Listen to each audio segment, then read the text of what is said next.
ইনসান কিভাবে এমন হয়, মুসলমান পরিচয় দিলে এভাবে কেমন হয়?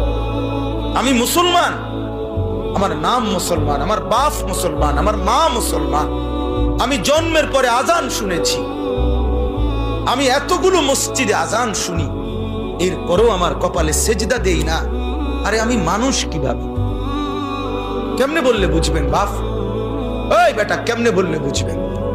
আমার তো গলায় অপারেশন করা, আমার যে জোরে বলা নিষেধ রে বাপ, আমার তো কথা বলাই নিষেধ।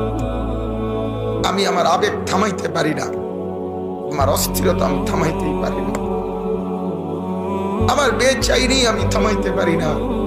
এটা কি কথা? তুই নামাজ পড়ো না কেন? সেজদা দাও না কেন? একজন মুসলমানের বাচ্চা তুমি সারাদিন উলঙ্গ ছবি দেখো কেন? একজন মুসলমান বাপ তুমি